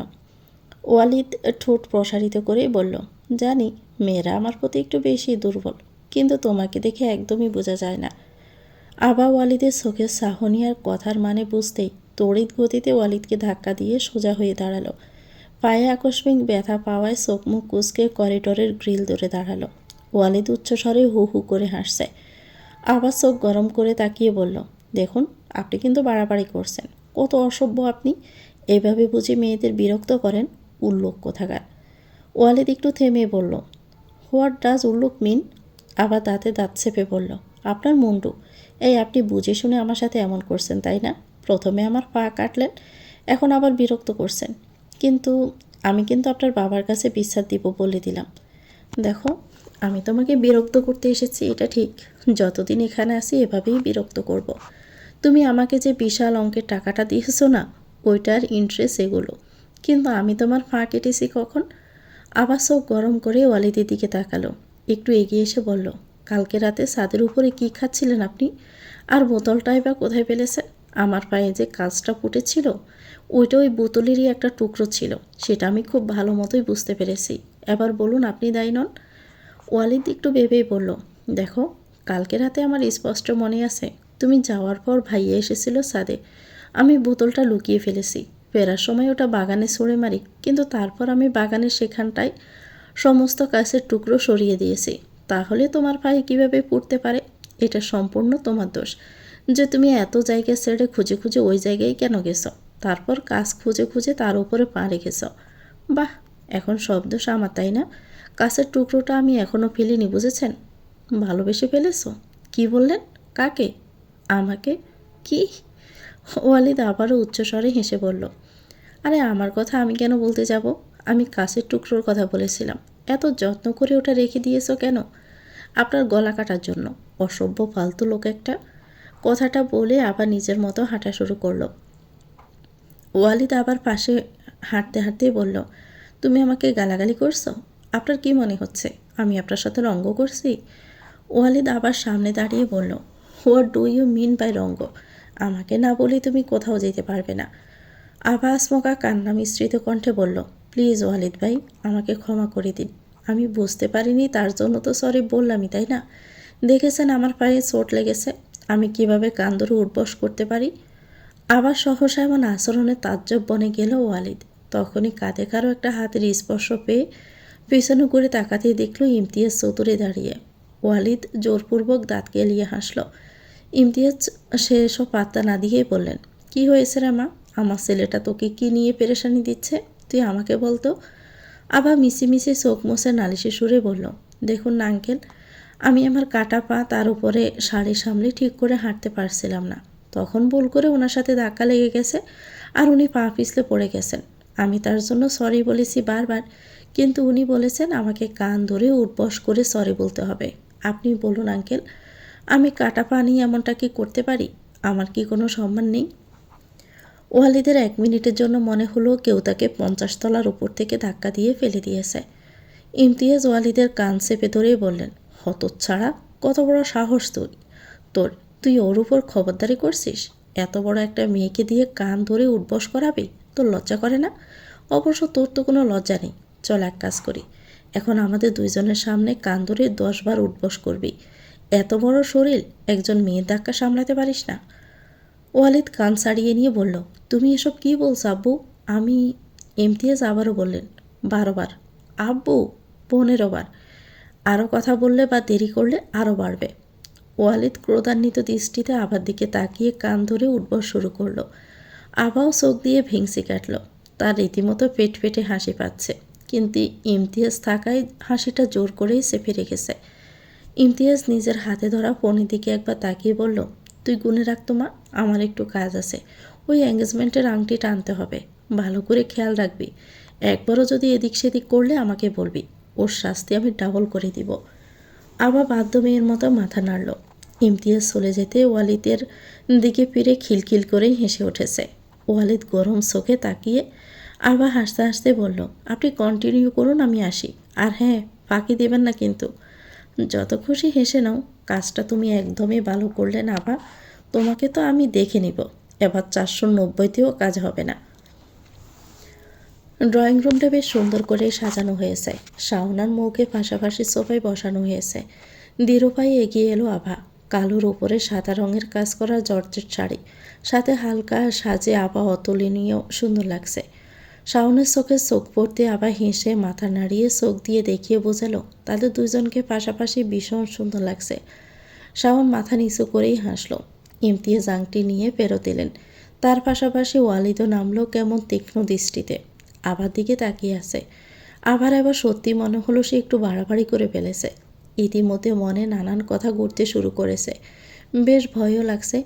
ওয়ালিদ আবাকে কিছু বলল না, সোজা গিয়ে শাওনের পাশে বসে পড়ল। ইমতিয়াজ হাতে থাকা আংটির বক্সটা শাওনের হাতে দিয়ে মুখে পরিয়ে দিতে বললেন, কিন্তু শাওন বক্স খুলতে দেখলো আংটির বক্সটা পুরোপুরি ফাঁকা। সবাই তাজ্জব বনে গেছে, সাথে ইমতিয়াজের মুখটাও বিবর্ণ হয়ে গেল। তড়িঘড়ি করে সালেহাকে ডেকে জিজ্ঞেস করলেন যে কিছু জানে কি না। তিনি জানালেন তিনি কিছুই জানে না। সবাই দুশ্চিন্তায় পড়ে গেল। ওয়ালিদ একটু ভেবে নিজের হাত থেকে একটা আংটি খুলে বলল, এটা দিয়ে হবে? ইমতিয়াজ ধমকে উঠলেন, তোর কি মাথা খারাপ হয়েছে? আংটিটা আসলেই সিম্পল ডিজাইনের মেয়েদের আংটি এবং সাইজেও যথেষ্ট ছোট। ওয়ালিদের হাতে শেষ আঙ্গুলে পড়া ছিল। ওয়ালিদ বেশ কিছুক্ষণ আংটি নিচে ঘুরিয়ে ঘুরিয়ে দেখে বলল, আরে আব্বু, এটা মেয়েদের আংটিই তো। ইমতিয়াজ ধমক দিয়ে বললেন, তুই একটু চুপ করবি? সালেহ, একটা কাজ করো, তোমার হাত থেকে কোনো আংটি খুলে দাও। সালেহা নিজের হাত থেকে সামনে করে বললেন, আমার হাতে সমস্ত আংটি আমি রেখে এসেছি। তাছাড়া ওয়ালিদ তো বলেছে ওটা মেয়েদের আংটি, ওটাই না হয় নিয়ে নাও। কিছু তো করার নেই, তাই না? কি করি বলো তো? একটা কাজ অবশ্য করা যায়। ওয়ালিদ বলল, কি মম? আমতা আমতা করে বললেন, এঙ্গেজমেন্টটা আজকে তাহলে না করলে হয় না? প্রথমেই কেমন বাধা পড়ল, অন্য কোনো দিন না হয় করা যাবে। আমিনা এগিয়ে এসে বললেন, এটা কেমন কথা ভাবি? এত সব কিছু এভাবে ঠিক করার সামান্য আংটির জন্য পুরো আয়োজন পিছিয়ে দেবেন? সালেহা বললেন, এঙ্গেজমেন্টেই তো আংটিটাই আসল আপা, আংটি ছাড়া কিভাবে হবে? আর আমি কি কিছু ভুল বলেছি? নিজের চোখেই তো সবটা দেখেছেন। ছেলে মেয়ে দুটোর ভালোর কথাও তো ভাবতে হবে, তাই না? ইমতিয়াজ তীক্ষ্ণ চোখে সালেহার দিকে তাকিয়ে বললেন, এটা এমন কোনো বড় সমস্যা না যার জন্য অনুষ্ঠান বন্ধ করে দিতে হবে। শাওন, তুই এক কাজ কর, ওই ওয়ালিদের দেওয়া আংটিটাই পরিয়ে দে। আংটি কোথায় গেল সেটা আমি পরে দেখছি। সবাই সম্মতি দিল। অবশেষে শাওন ওয়ালিদের দেওয়া আংটিটাই মৌকে পরিয়ে দিয়েছে। সব কিছু বেশ ভালো মতোই মিটে গেল। এঙ্গেজমেন্ট শেষ হতেই সবাই মিলে নাচ গান করবে ঠিক করলো। অতিথিরা খাওয়া শেষ করে বেরিয়ে যেতেই ছোটেরা মিলে সবাই নাচ গান শুরু করলো। মৌ একটা সুন্দর রবীন্দ্রসঙ্গীত গাইল। কতবারে ভেবেছিল তার গানের গলা সুন্দর, সবাই প্রশংসা করেছে। ওয়ালিদ মৌয়ের পাশেই বসেছিল। মৌয়ের গান শেষ হতেই বলল, ফাটিয়ে দিয়েছ ভাবি, জাস্ট ওয়াও। ভাবি সম্বোধন শুনে মৌ খুব লজ্জায় পেয়েছে। ওয়ালিদের দিকে তাকিয়ে আমতা করে বলল, ভাবি? ওয়ালিদ একটু অবাক হয়ে বলল, কেন, জান বলবো? কি বলছিলাম, শুধু ভাবিতে হবে না, ভাবিজান বলতে হবে। অবশ্য সবই আপনার মর্জি, আপনি যা শুনতে চাইবেন আমি তাই বলবো। কিছুদিনের মধ্যে আপনি আমাদের বাড়ির একজন হতে চলেছেন, তাই না মৌ? সালেহা মুখ গম্ভীর করে বসেছিল। সব কিছু বিরক্তই লাগছে তার। কোনো মতেই এসবের সাথে সে মানিয়ে নিতে পারছে না। তার উপর ওয়ালিদের ভাবি ডাকটা রাগ আরও বেশি তীব্র হয়েছে। বসা থেকে উঠে বললেন, আমার প্রচণ্ড মাথা ব্যথা করছে, আমি উপরে যাচ্ছি, তোমরা কন্টিনিউ করো। কথাটা বলেই তিনি চলে গেলেন। ওয়ালিদ ঠোঁট টিপেই হাসল। মানুষকে জ্বালাতে তার বেশ মজাই লাগে। সেটা যেই হোক না কেন, কোনো ম্যাটার করে না। তার আনন্দটাই আসল। মমকেও সে ভালো করেই চিনে। আংটিটা যে সালেহাই সরিয়েছে তাতে সে নিশ্চিত। অ্যালিসার নাচ শুরু হয়েছে। একটা হিন্দি গানে সে খুব সুন্দর নাচ আয়ত্ত করে নিচে চলেছে। সবাই বেশ মুগ্ধ দৃষ্টিতে তাকিয়ে পুতুলের মতো মেয়েটার নাচ দেখছে। আবাও বসে বসে মুগ্ধ হয়ে দেখছিল। আকস্মিক কানের খুব নিকটে শুনতে পেল, তুমি তো নাচতে পারো না বোধহয়, কিন্তু খুব ভালো নাটক করো, একবার ট্রাই করবে নাকি? গাড় ফিরিয়ে ওয়ালিদকে দেখে সে ভূত দেখার মতো চমকে উঠল। গরম চোখে তাকিয়ে বলল, আপনি এখানে কি করছেন? ফাজলামি করছেন আমার সাথে? আপনি কি পারেন, নাচতে পারেন? ওয়ালিদ নিজস্ব ভঙ্গিতে জামার কলার টেনে দিয়ে ভাব নিয়ে বলল, নাচতেও পারি, নাচাতেও পারি, দেখবে? দেখান। দেখাতাম, কিন্তু কি বলো তো, তোমাদের এখানে জায়গা অনেক কম, তার উপরে লাইটিং নেই, ডিজে নেই, আর মেয়ে মানে বলতে চাচ্ছি এসব জায়গায় মেয়েদের নাচ হতে পারে। আমাদের মতো লোকের জন্য রিং লাগে, আয়োজন লাগে, পুরস্কার লাগে, তবেই না আমি নাচাবো নাচবো। আবার তাচ্ছিল্য স্বরে বলল, নাচতে না জানলে উঠোন বাঁকা মনে হয়। কথাটা বলে আবার চলে গেল। এখানে আর ভালো লাগছে না তার। দৃঢ় পায়ে সিঁড়ির দিকে এগোলো। বিষয়টা পরোক্ষ করে অরুণও সবার মধ্যে থেকে উঠে গেল। আবার আপন মনে হাসছিল। এমন সময় পেছন থেকে শাড়ির আসলে টান অনুভব হতেই সে বিরক্ত হলো। ভাবলো আবার বুঝি শাড়িটা কোথায় আটকে গেছে। পেছন ফিরে তাকাতেই সে স্তব্ধ হয়ে যায়। চোখে মুখে ভীতি বা প্রতিফলিত হলো। হৃদস্পন্দন থেমে যাওয়ার উপক্রম। অরুণের এক হাতের মুঠোই পিষে যাচ্ছে আবার শাড়ির আসলখানা। কেমন চলক দৃষ্টিতে আবাকে পরখ করছে ঠোঁটের কোণে ন্যাপপত্য হাসি। আবার দৃষ্টিকে লক্ষ্য করে অরুণ আর একটু এগিয়ে এসে বলল, আজকে তোকে মারাত্মক লাগছে আবা, বউ লাগছে জানিস তো। আবা প্রতি উত্তর করলো না। শাড়িটা ছাড়ানোর জন্য টানাটানি করতে লাগলো। অরুণ বোধহয় বিরক্তই হলো। মুখ দিয়ে সূচক শব্দ করেই বলল, এত টানাটানি করছিস কেন? হ্যাঁ, আর ভয়ে পাচ্ছিস কেন? তোকে কি মেরেছি? ভালো কথাই তো বলেছি। কথাটা বলে অরুণ আবার আরও কাছাকাছি এসে দাঁড়ালো। আবার খোলা চুলের খানিকটা চোখে মুখে এসে পড়েছে। অরুণ আঙ্গুল দিয়ে সরিয়ে দিতে আবার ছিটকে সরে যায়। পুরো শরীর ঘৃণায় রিরি করে উঠল তার। নিজেকে কিছুটা ধাতস্থ করে কম্পিত গলায় বলল, দূরে থাকুন আমার থেকে। কি চাই আপনার? অরুণ কুৎসিত হেসে রসিয়ে বলল, আমি কি চাই সেটা তুই খুব ভালো করেই বুঝিস। এতটাও বোকা তো তুই না। তবুও যখন জানতে চাইছিস তো বলি, আমার তোকে চাই। যদি এই মুহূর্তে তাহলে আরও ভালো হয়। বিতু চোখে চারদিকে চোখ বোলালো আবার। করিডোর পুরা ফাঁকা। বাড়ির সবাই নিচে নাচ গান দেখছে হয়তোবা। ভয়ে কাঁপছে সে রীতিমতো। কীভাবে পালাবে সে?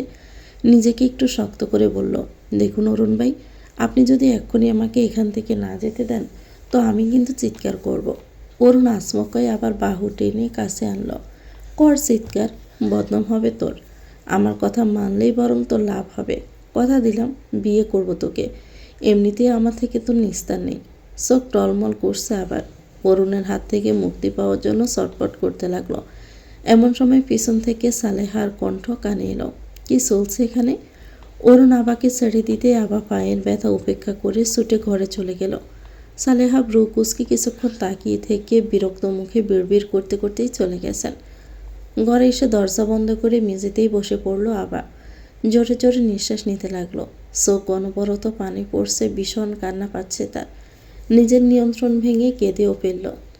সকাল থেকে জম বৃষ্টি পড়ছে, সাথে হালকা জড়ো হাওয়া। চারদিকে বৃষ্টির শব্দে মুখরিত। মাঝে মাঝে শোনা যাচ্ছে মেঘের গর্জন। সালেহা আর অ্যালিসা ড্রয়িং রুমে সোফায় বসে বেশ কিছু গহনা দেখাদেখি করছেন। গহনাগুলো শাওনের বিয়ের জন্য বানানো। ইমতিয়াজ সবাইকে দেখানোর জন্য বলেছেন, বিশেষ করে মৌকে। ওয়ালিদ একটু পর পর সালেহার কাজে বাধা দেওয়ার চেষ্টা করছে। সালেহা নিজেকে নিয়ন্ত্রণ করতে না পারে ধমকে উঠলেন, আহ ওয়ালিদ, বিরক্ত করিস না তো। দেখছিস না কাজ করছি। তোর কি দরকার আমাকে কেন বলছিস? গিয়ে বাবাকে বল। আমার মাথা গরম করিস না খবরদার। ওয়ালিদ দুষ্টু হেসে বলল, মম, শুধু একটা বাইকই তো চাইছি। আব্বু রাজি হবে না আমি জানি, তুমি একটু ম্যানেজ করো না প্লিজ, নয়তো কিন্তু আমি বলে দিব ভাইয়ের বিয়ের আংটি তুমি সরিয়ে দিয়েছ। সালেহা মুহূর্তেই ঘাবড়ে গেলেন। অ্যালিসও জিজ্ঞাসা সূচক চোখে মায়ের দিকে তাকালো। সালেহা ওয়ালিদের দিকে দৃষ্টিপাত করে মেয়েকে রাগ দেখিয়ে বলল, তুই মায়ের সাথে শত্রুতা করবি? ঠিক আছে, তোর বাবার সাথে কথা বলবো, তবে আজকের পর আর কোনো জেদ আমি লুকিয়ে লুকিয়ে পূরণ করব না, শুনে রাখিস। যেমন বাপ তার তেমনি ছেলেগুলো হয়েছে। ওয়ালিদ সালেহাকে জড়িয়ে ধরে উচ্চস্বরে হেসে উঠল। মায়ের গালে চুমু দিয়ে বলল, আমার মম বেস্ট, আমি কিছু বললে না করতেই পারে না। I love you mom. হয়েছে হয়েছে, আর আল্লাহ দেখাতে হবে না, দূরে সর। শাওন আর দিও একসাথে ড্রয়িং রুমে এমন দৃশ্য দেখেই হাসল। শাওন অ্যালিসাকে সরিয়ে দিয়ে সালেহার আরেক পাশে বসে পড়ল। সালেহার কাঁধে মাথা রেখে বলল, সরিয়ে দাও তো আম্মু এটাকে। ও যেদিন থেকে এসেছে আমার ভালোবাসায় বাঘ বসিয়ে এসেছে। তুমি বরং এদের দুজনকেই সরিয়ে দাও, বলে দাও তুমি শুধু আমাকে ভালোবাসো। সালেহা মুখ ভার করে বলল, তুইও তো আমার সাথে কথাই বলিস না, যা গিয়ে বাবার কথায় উঠবস কর গিয়ে, সরে যা আমার থেকে, তোদের কাউকেই আমার সহ্য হচ্ছে না। শাওন মাথা তুলে চিন্তিত স্বরে বলল, আম্মু, তোমার কি মাথা ধরেছে? দাঁড়াও, তোমাকে এক কাপ চা দিতে বলি। আবার 2 কাপ আদা দিয়ে চা করে দাও তো, আমি আর আম্মু খাবো। আবার রান্নাঘরে সকালের নাস্তা তৈরি করছিল, সাথে আমেনা আর অমেলাও আছে। শাওনের কথা শুনে মৃদু মাথা নাড়ালো। এরই মধ্যে মৌ ড্রয়িং রুমে এসে ঢুকলো। চায়ের কথা শুনে বসতে বসতে বলল, আভা, আমাকেও 1 কাপ দিস তো, কাল রাত থেকে আমারও কেমন যেন মাথাটা ধরে আসে। দিও মাথা নাড়িয়ে বলল, ভাবি বলছিলাম, আবার হাতের চা তো আমরা অলরেডি খেয়েছি, আজকে আপনি আমাদের সবাইকে চা করে খাওয়ান না, তাহলে বিষয়টা বেশ জমবে। মৌ ইতস্ত করে বলল, আমি? ওয়ালিদ দিওর কথায় সায় দিয়ে বলল, হ্যাঁ, এটাই তো ভালো হবে। যাও তো ভাবি, সবার জন্য তোমার সুন্দর হাতে জাদুকরি চা নিয়ে এসো, আমরাও একটু তোমার হাতে চা খেয়ে ধন্য হই। মৌ আর কিছু বলল না, সকালের কথা সায় দিয়ে রান্নাঘরে চলে গেল। আপাকে একবার দেখে নিজে চা বানানোতে মনোযোগ দিল। আবার জানালা দিয়ে একবার বাহিরে তাকালো।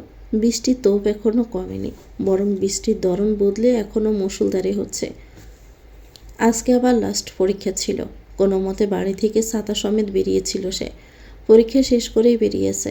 কলেজের সামনে ফুচকার দোকান। বান্ধবী রুকাইয়ার সাথে ফুচকা খাওয়া শুরু করলো। রুকাইয়া খেতে তার বিয়ের ঠিক হওয়ার কথা আমাকে বলেছে। কয়েকদিন বাদেই তার বিয়ে। সব কিছু ঠিকঠাক, ছেলে প্রবাসী, বিয়ের পর বউকে বিদেশ নিয়ে যাবে। নিজের কথা মাঝপথে থামিয়ে রুকাইয়া জিজ্ঞেস করলো, হ্যাঁ রে আবা, তুই কি করবি কিছু ভেবেছিস? আবা ফুচকা মুখে পড়তে গিয়ে থেমে গেল। বলল, কোন বিষয়ে? কি করব? তোর বিয়ের বিষয়ে। তোর আঙ্কেল কিছু বলে না বিয়ের ব্যাপারে? নাকি শেষমেশ ওই অরুণকেই তোকে বিয়ে করতে হবে? আমার বিয়ে করার কোনো ইচ্ছে নেই, সেটা তুই ভালো করেই জানিস। আর অরুণ ভাইকে বিয়ে করার তো প্রশ্নই আসে না। আঙ্কেল বলেছে আমি যতদূর ইচ্ছে পড়তে পারি। আমি অপেক্ষা করছি কবে আমার কলেজ শেষ হবে। কলেজটা শেষ হলেই আমি ঢাকায় চলে যাব। পড়াশোনা শেষ করব, ছোট একটা জব করব, ব্যাস, বাকি জীবন একে একেই পার করব। রুকাইয়া হাসতে হাসতে বলল, তাই আবার হয় নাকি? তুই ভীষণ বোকা জানিস তো আভা। আমার আম্মু বলে মেয়েদের জীবনের প্রধান লক্ষ্য হওয়া উচিত সংসার। তুই তোর প্ল্যান হালকা চেঞ্জ করতে পারিস। যেমন মনের মতো কারোর সাথে প্রেম, তাকে বিয়ে করে পালিয়ে যাবি এখান থেকে। তারপর তোর স্বামী সন্তান নিয়ে সুন্দর একটা সংসার হবে। কত সুন্দর না? আমার কপালে এত সুখ সহ্য হবে না। তাই এসব ভাবাও বিলাসিতা, বুঝেছিস? আর আমি আঙ্কেলকে অনেক ভালোবাসি। বাড়ির সবাই যেমনই হোক, উনি আমাকে ভীষণ ভালোবাসে। তাকে আমি কষ্ট দিতে পারবো না। নয়তো কে বলতো বাড়ির সামান্য একজন ড্রাইভারের মেয়েকে ভরণ পোষণ দিয়ে বড় করে আবার এত দূর পড়াশোনা করায়। দেখ আবা, তুই বড্ড বোকা জানিস তো। তুই ওদের বাড়িতে যা কাজ করিস সেটা যদি অন্য কোথাও করতিস, মাসে এসে 10,000 টাকা স্যালারি দিয়ে তুই পেতিসই অবশ্যই। এখানে তোর খাওয়া পড়া বাদ দিলে অনেক টাকা বেঁচে যায়, আর তোর পড়াশোনায় কতই বা খরচ হয়। বুদ্ধ কোথাকার। আবার বিরক্ত ভঙ্গিতে বলল, তুই থামবি? আমার দিকটা তুই কখনোই বুঝবি না, তাই শুধু শুধু নিজের মাথা খারাপ করিস না। আভা, পরিচিত একটা মেয়েলি কণ্ঠ কানে আসতে আবার ঢাকের উৎস অনুসরণ করে সেদিকে তাকিয়ে দেখল। কলেজ থেকে কিছুটা দূরে একটা গাড়ি দাঁড় করানো। তার পাশে দাঁড়িয়ে কালো শার্ট আর কালো সানগ্লাস চোখে পরিহিত শাওন। তার পাশে হাস্যোজ্জ্বল মুখে সাদা ফ্রক পরে দাঁড়িয়ে অ্যালিসা। দুজনকে এখানে দেখে আবার বেশ অবাক হলো। রুকাইয়াকে বিদায় দিয়ে সেদিকে এগিয়ে যাবে তখনই এলিসা বলল, তুমি ওখানেই দাঁড়াও, আমরা আসছি। কিছুক্ষণের মধ্যে শাওন আর এলিসা আবার পাশে এসে দাঁড়ালো। শাওন বলল, আসলে এলিসা ঘোরার জন্য জেদ করছিল, তাই ওকে নিয়ে বের হয়েছিলাম। পরেও ফুচকার দোকান দেখে বলল খাবে। গাড়ি থামিয়ে নেমে দেখলাম আপনিও এখানে। অ্যালিসা হেসে বলল, তুমি এখানে পড়ো? আবার মাথা নাড়ালো। দোকানদারকে ফুচকা 2 প্লেট দিতে বলল। দোকানদার ফুচকা দিতে আবার 1 প্লেট অ্যালিসাকে দিয়ে অন্য প্লেট শাওনের দিকে বাড়াতে শাওন বলল, আমাকে কেন দিচ্ছেন? আমি খাবো না। এসবের প্রতি আমার কোনো ইন্টারেস্টে নেই। আমি তো ভাবলাম এটা আপনার জন্য। অ্যালিসা ততক্ষণে একটা ফুচকা খেয়ে ফেলেছে। চোখ মুখের প্রতিক্রিয়া দেখে বোঝা যাচ্ছে তার খুব পছন্দ হয়েছে। শাওনকেও সে সেদে বলল, ভাইয়া খাও না, অনেক টেস্টি, শুধু একটু স্পাইসি তবে মজা। শাওন একটা ফুচকা মুখে পড়ে চেঁচিয়ে উঠল। জালের চোটে চোখ মুখ লাল হয়ে গেছে তার, ফুটছে রীতিমতো। আবার প্রথমেই অবাক হলো, এটুকু ঝালে কারো এমন অবস্থা হয়। পরক্ষণে মায়াও হলো তার। ছুটে গিয়ে পাশে থাকা আইসক্রিমের দোকান থেকে একটা আইসক্রিম কিনে শাওনকে দিল। শাওন জালের চোটে এক কামড়ে অর্ধেক আইসক্রিম শেষ করে ফেলেছে। তারপর দম নিয়ে ফুচকার প্লেটটা আবার দিকে বাড়িয়ে দিয়ে বলল, আবার এটা ফেলে দিন, এটা খাওয়ার উপযোগী না। অ্যালিসা জানে শাওন ঝাল খেতে পারে না, তাও মুখ ভেঙাল। এমন সুস্বাদু কিছু খাওয়ার জন্য সামান্য ঝাল সহ্য করাই যায়। শাওন চোখ গরম করেই তাকিয়েছে। আবার 2 ভাই বোনের কাণ্ড দেখে হাসি পাচ্ছে। হাসি চেপে রেখে বলল, শুধু শুধু ফেলে দিয়ে অপচয় করার দরকার নেই, আমি খেয়ে নিচ্ছি। শাওন প্লেটটা সরিয়ে নিয়ে বলল, না, কোনো দরকার নেই, আপনি জানেন না এটা কতটা ঝাল। আবার হেসে ফেলল, বলল, আপনি দিন তো। শাওন অনিচ্ছা সত্ত্বেও প্লেটটা এগিয়ে দিল, সাথে হাসি মুখে টপাটপ 1 প্লেট ফুচকা। আবাকে খেতে দেখে রীতিমতো অবাক। শেষ ফুচকাটা মুখে পুড়ে আবার যখন প্লেটটা শাওনকে দেখালো, শাওন হেসে ফেলেছে। রাতের আকাশে বিরাট চাঁদ ঝলমল করছে। চাঁদের আলো চারপাশ কেমন স্বচ্ছ হয়ে আছে। এলিসা চাঁদের একপাশে দাঁড়িয়ে চাঁদের দিকে তাকিয়ে আছে। কাঙ্ক্ষিত মানুষটার অপেক্ষায় রীতিমতো 30 মিনিট পার হয়ে গেছে, অথচ তার দেখা নেই। এরই মধ্যে অনুভব করলো পেছন থেকে 2টো হাত তাকে শক্ত করে জড়িয়ে ধরেছে। অ্যালিসার ঠোঁটের কোণে হাসি ফুটল, তবে মুখে পুনরায় গম্ভীরতা এনে বলল, এতক্ষণে আসার সময় হয়েছে? জানো আমি এখানে দাঁড়িয়ে কয়টা মশার কামড় অলরেডি খেয়ে ফেলেছি? এত জেদ করে ছাদে দেখা করার ইচ্ছেটা কার ছিল শুনি? দিও হাসল। অ্যালিসার কাঁধে থুতনি রেখে বলল, দোষটা তোমার ভাইয়ের, শালা ঘুমাতেই চায় না।